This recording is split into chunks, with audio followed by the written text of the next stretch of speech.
Welcome back नाज़रीन। Break के बाद एक बार फिर आपको कहते हैं खुशामदीद। मैं वही हूँ आपका भाई पुराना वाला मेज़बान। लेकिन कमाल की बात है कि मेज़बान पुराना पर डायरेक्टर बदल चुका है। अब डायरेक्टर कौन है ये आपका भाई आपको बताएगा नहीं। भाई कैमरे के पीछे वालों का हम क्यों बताएं, कैमरे के सामने खड़ा उस पर इक्तफा करूँ, दूसरों का हम नहीं बता रहे। तो बहरहाल ब्रेक पे जाने से पहले जो खबरों का सिलसिला जहाँ से टूटा था उसी को करते हैं कंटिन्यू। और नाज़रीन अगली खबर पे आपको ले जाने से पहले ये बात जरूर है कि कभी आप किसी जगह पे खड़े हुए हो, हम अक्सर रिकॉर्डिंग में होते हैं या कभी आपके दरमियान लाइव भी आ रहे होते हैं, तो उसमें क्या होता है, उसमें कमाल की बात ये होती है कि दरमियान में आपके जो अमले के जो लोग साथ होते हैं उनमें से कोई एक ऐसा बेसुरा सा आदमी होता है जो कुछ ना कुछ गाने की कोई भी बात जो है वो सुर में बोलने की कोशिश कर रहा होता है। अब ये वो बेसुरा होते हैं लाइक जिनको ये होता है कि मैं जो है ना कोई आतिफ असलम से भी अच्छा गा रहा हूँ, या खातून होंगी उन्हें लग रहा होगा मैं तो श्रेया घोषाल के बिल्कुल लेवल पे गाती हूँ। लेकिन दूसरों के कानों से पूछा करो कि इन जैसों की आवाज सुनने के बाद ना बंदे के कान उतर के सामने बैठ के हाथ जोड़ लेते हैं, यार अल्लाह का वास्ता तुम नहीं गाया करो। तो बहरहाल ऐसे लोगों से गुजारिश है कि भाई गाने आने से परहेज किया करें, दूसरों के कानों पर रहम किया करें। खबर की जानिब आपको ले जा रहा था, तो खबर मेरे पास कुछ ये थी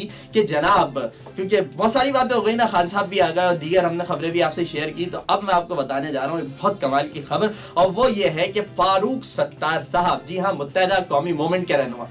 मुत्तहिदा कौमी मूवमेंट पाकिस्तान, अरे यार मुत्तहिदा कौमी मूवमेंट पाकिस्तान PIB के रहनुमा, जी हाँ, तो फारूक सत्तार साहब का ये कहना है कि मैं यकीन दिलाता हूँ मुत्तहिदा को तकसीम होने नहीं दूंगा। सर अब कौन सी तकसीम बाकी है सर, अभी क्या है, मतलब अभी क्या बाकी क्या है, अब क्या हुआ फायदा जब चिड़िया चुग गई खेत, मतलब अब तो खेत से सर बर्बादी, सर सॉरी टू सर बर्बादी तो नहीं कहूंगा, लेकिन सर देखिए ना, अब ये होता है कि एक बच्चा घर में खिलौना लेके आया, वो जमीन पे गिरा, जमीन पे गिर के उसके 2 टुकड़े हो गए। आप एक टुकड़ा उठा के बोले अब आपका भाई से नहीं टूटने देगा, वो फिर गिरा, फिर 2 टुकड़े हो गए। उसके बाद आपने तीसरा टुकड़ा उठाया, बोला अब नहीं टूटने देगा। जब उसमें कोई आपके लिए वो पानी पीने का बाइस ही नहीं है, तो सर अब उसमें गुंजाइश क्या बची है। लाइक MQM बल्कि सर स्टार्ट से शुरू करते हैं ना और पीछे जाते हैं। MQM थी, MQM के बाद क्या हुआ, MQM हकीकी और MQM, 2 चीजें हो गई। आगे बढ़े, फिर MQM पाकिस्तान, फिर MQM लंदन, उसके बाद MQM Pakistan PIB, MQM Pakistan Bahadurabad. Sir अब तो मतलब महसूस ये हो रहा है कि आगे ना, आगे क्या होगा, MQM Pakistan Landhi, MQM Pakistan Korangi, MQM Pakistan Malir, MQM Pakistan Shah Faisal, MQM Pakistan Defence, MQM Pakistan Clifton, और इस तरह से महसूस क्यों हो रहा है। तो बेहतर है, वैसे ये तो है कि मुत्तहिदा का जितनी वर्किंग रही है, जितना स्टेक रहा है कराची में, उसको देखते हुए किसी तंजीम का इस तरह बिखर जाना भी मुनासिब नहीं है। तो अगर MQM के रहनुमा एक दूसरे के साथ इत्तेहाद को फरोग दें और बहादुराबाद और PIB को छोड़ के दोबारा पाकिस्तान के जो नाम दिया गया था उसके नीचे जमा हो जाए तो वो भी बेहतर है। अच्छा, इतने सारे मैंने MQM के नाम ले दिए, आपका भाई एक भूल गया सर, वो PSP भी सर, वो भी तो MQM का हिस्सा है ना सर, तो वो भी शामिल कर लेते हैं। तो बहरहाल थम्स अप, अच्छा जज्बा है, अच्छा जोश है, ट्राई जरूर कीजिएगा सर, मेरी नेक तमन्ना आपके साथ है। अलबत्ता फारूक सत्तार साहब ने ये भी कहा है कि राव अनवार ने,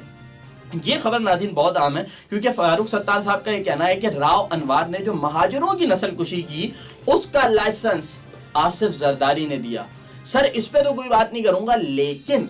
अगर राव अनवार साहब को लाइसेंस आसिफ जरदारी साहब ने दिया था तो मेरे बहुत अजीज, मेरे बहुत मोहतरम फारूक सत्तार भाई, सर ये बताइएगा सर 2008 में जब पीपल्स पार्टी जीती थी, जब आसिफ जरदारी साहब बेनजीर भुट्टो साहिबा की शहादत के बाद सदर पाकिस्तान बने थे, तो सर वो वफाक में और सूबे की हुकूमतों में सर उनके हाथ किसने मजबूत किए थे, सर उनके साथ हुकूमत में कौन बैठा हुआ था, सर उस वक्त यूथ मिनिस्ट्री और वजारत दाखिला, पता नहीं कौन कौन सी मिनिस्ट्री सर किसने ली थी, सर आप लोग ले रहे थे, सर MQM बैठी हुई थी, सर MQM उनका साथ दे रही थी, कभी MQM बाहर आती थी, रहमान मलिक साहब को सर निहारी पीछे जाहिद पे निहारी खिलाने भी सर आप लोग लेके जाते थे। तो सर जब ये सारी सूरत हाल थी तो क्या सर आप लोगों को नहीं पता था कि उस वक्त लाइसेंस दिया जा चुका, उस वक्त जो नस्लकुशी की जा रही है, या उस वक्त आपको नहीं पता था, या राव अनवार साहब जो है वो सुलेमानी टोपी पहन के सारा कारनामा सर अंजाम दे रहे थे। तो सर अगर आज जरदारी साहब पे आप